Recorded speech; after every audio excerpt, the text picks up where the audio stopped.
संभल में टेंशन की स्थिति है, लेकिन फोर्स भी फुल एक्शन में नजर आ रही है। हालात पर काबू पाया गया है और स्थिति तनावपूर्ण अभी भी लेकिन बनी हुई है। इसी को लेकर के अब राजनीतिक बयानबाजियों का दौर भी शुरू हो चुका है और जमकर राजनीतिकरण इस पूरे मामले को लेकर के भी अब होना शुरू हो गया है। बड़ा बयान, विवादित बयान रामगोपाल यादव की तरफ से दिया गया है, जिसमें उन्होंने साफ तौर पर देखिए किस तरीके से कहा है। संभल हिंसा को लेकर के रामगोपाल यादव ने क्या कुछ कहा, आपको सुनवा देते हैं। कई लोग मारे गए वहाँ का जिला प्रशासन पूरी तरह इसके लिए दोषी है। एक बार सर्वे हो चुका था, दोबारा 6 बजे डीएम लेके पहुँच गया वहाँ पर और किसी पक्ष को जज ने फैसला दिया, जो न आदेश दिया उसमें दूसरे पक्ष को न बुलाया न जानकारी। ऐसा कभी होता नहीं। अगर इस तरह से होगा, इस तरह से जज फैसले करने लगे, सारे देश में आग लगा देंगे ये लोग। तो सर, आप संभल वाला इशू उठाएंगे? बिल्कुल उठाएंगे। मैंने 267 का नोटिस दिया है। हाउस सारी कार्रवाई रोक के संभल के इशू पर चर्चा होनी चाहिए। दोषी लोग कार्रवाई करें। तो कई लोग मारे गए, 3 तो केवल दिखाए जा रहे हैं। और साहिल हमारे साथ लगातार जुड़े हुए हैं। साहिल, एक तरफ ये कोशिश कर रहा है प्रशासन की मामले को शांत कराया जाए, स्थिति सामान्य कराई जा सके, लेकिन कुछ नेता बयान ऐसे दे रहे हैं जिससे और भड़काने वाले हालात पैदा हो सकते हैं।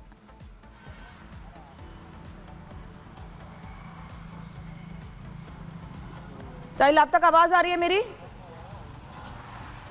ठीक है, साहिल तक आवाज नहीं जा रही है। राकेश त्रिपाठी, भारतीय जनता पार्टी के प्रवक्ता, इस वक्त साथ में जुड़े हुए हैं। राकेश जी, हम रामगोपाल यादव के बयान को सुन रहे हैं। वो सीधे सीधे जज पर ही सवाल खड़े कर रहे हैं, फैसले पर ही सवाल खड़े कर रहे हैं। कह रहे हैं अगर ऐसे फैसले आएंगे तो ये तो हालात होंगे ही।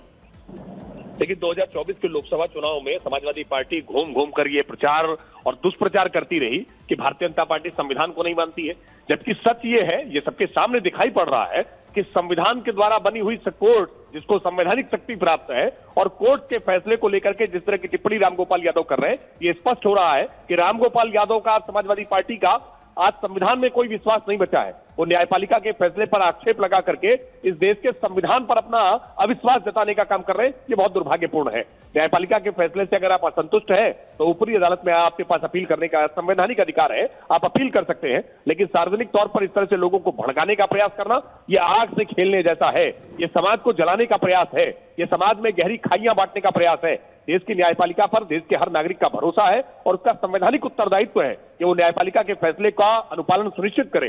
राज्य सरकार भी इसका अनुपालन सुनिश्चित कराएगी और देश के सभी नागरिकों को उसको मानना चाहिए। अगर आपकी असहमति है, आप उससे संतुष्ट नहीं है, तो ऊपरी अदालत में अपील करें। लेकिन रामगोपाल यादव ने जिस तरह का गैर जिम्मेदाराना बयान दिया है, ये उनके मजहबी तुष्टीकरण की पराकाष्ठा है और वो तुष्टीकरण के लिए देश के संविधान को भी ताक पर रखना चाहते हैं, देश की न्यायपालिकाओं के फैसले को भी ताक पर रखना चाहते हैं। और ये कोई पहली बार नहीं हुआ है। हमने देखा है कि ऑनरेबल सुप्रीम कोर्ट के फैसले से ऑनरेबल सुप्रीम कोर्ट के चीफ जस्टिस पर आरोप लगाने का काम किया है।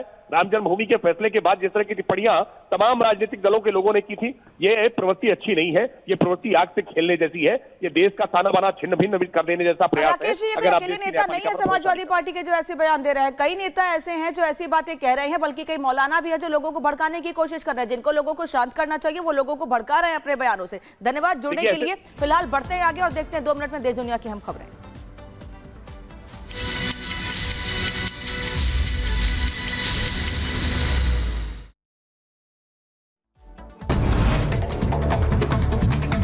संभल में बढ़े बवाल के बाद अलर्ट पर प्रशासन, चप्पे चप्पे पर पुलिस की निगरानी, सड़कों पर पसरा सन्नाटा।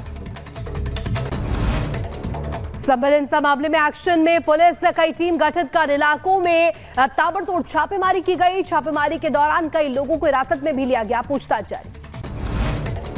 संभल में हिंसा के बाद भारी पुलिस बल की तैनाती, ड्रोन से रखी जा रही है नजर। अजीत पवार गुट ने फडणवीस को सीएम बनाने को लेकर के जताई सहमति। वहीं शिंदे गुट के विधायक चाहते हैं एकनाथ शिंदे ही रहे सीएम। महाराष्ट्र के मुख्यमंत्री को लेकर मंथन का दौर जारी। आज सुबह 11 बजे बीजेपी चुनाव समिति की बैठक, अपने अपने विधायक दल के नेता चुने गए, एकनाथ शिंदे और अजीत पवार। महाराष्ट्र सीएम के चेहरे को लेकर के आज भी मंथन। आज दिल्ली आ सकते हैं देवेंद्र फडणवीस, एकनाथ शिंदे और अजीत पवार। बीजेपी आलाकमान के साथ तीनों की होगी मुलाकात। गोरखपुर में लोगों की समस्याएं सुनने के बाद सीएम योगी ने की गौ सेवा, अपने हाथों से गायों को खिलाया खाना।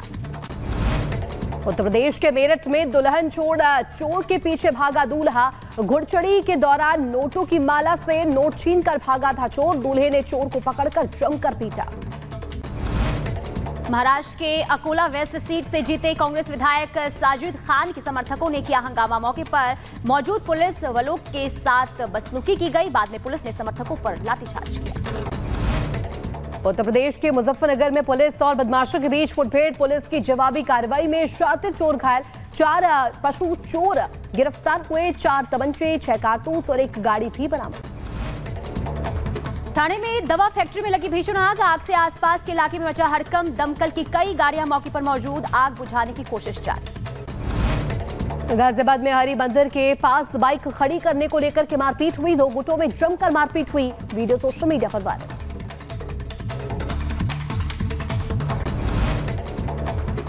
उत्तर प्रदेश के रायबरेली में तेज रफ्तार का कहर। सड़क हादसे में 2 लोग गंभीर रूप से घायल। मामले की जांच कर रही है पुलिस।